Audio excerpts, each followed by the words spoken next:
In this video, 12.3 and 12.4 will be discussed. As you can see, they are both about resistance. And we have done this in the previous year. Last year we did a worksheet about Ohm's law, which will be also added to its learning, just for recap. Looking at the first part, this is about ammeters and voltmeters. This is also a recap from what was discussed in the previous units. The most important in blue says that ammeter in series, voltmeters in parallel. And in orange above that you see basically they are announcing this circuit with its symbols, and also this is something you have seen before. Below the part in blue, there is some explanation about what resistance is. In the past, we've used the word pushback of a component. So it says here that the electrons passing through a torch lamp have to push their way through lots of vibrating atoms. I've made the comparison with walking through a corridor filled with people. It is harder than if you can walk through an empty corridor. So the resistance, the pushback is greater. Then there is the definition of resistance expressed in physical concepts, so potential difference and current. And below that there is the formula with which we will do some calculations, and we have done in the past. As I had the question to repeat the trick of the 3 is 6 divided by 2, I've detailed that over here, so the 3 different versions of the formula. Below that, there is a sentence about what happens when the current is increased. No, other way around. If the potential difference is increased, the current will increase as well.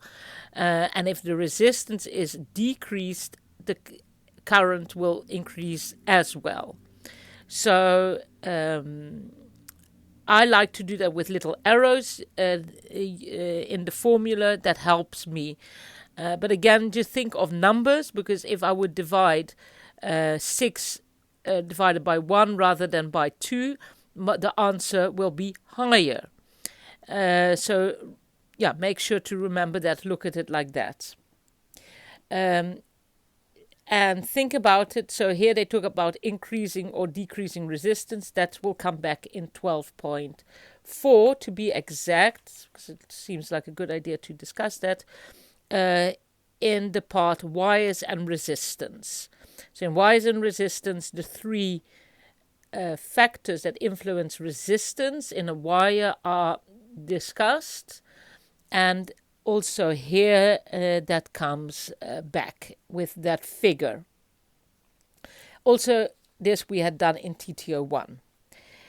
Then comes the practical, and I suggest, if you want to really get this and you have some time to invest and you want to spend it, pull up the circuits FET simulator again, make this circuit, and you can adjust current, you can adjust voltage. So do that according to this practical and see what you find. And then using this graph of this table with numbers, try and make your own graph and see if you can, if what you make you get exactly the same as this. It's so easy to just take a look in the book and say but once you have to do it yourself, then you come across problems. So practice this for yourself. And the same counts for the practical on the next page. Not 100% sure if you can adjust length in the practical on fat, but give it a try. In any case, you can make your own graph.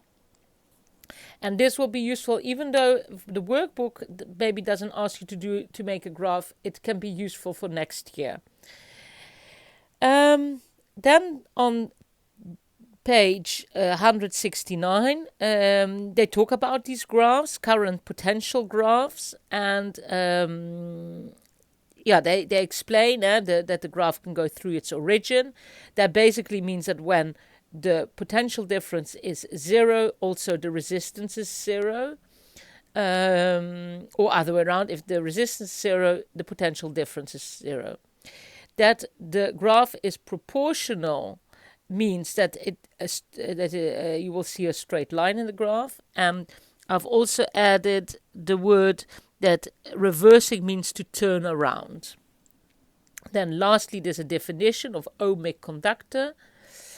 And in the key points, you can see that there are some definitions, but mainly these are applications questions. So that's why in pink, a formula for calculations, but also where you need to reason, okay, what happens to my resistor if you adjust the PD, the voltage, or the current.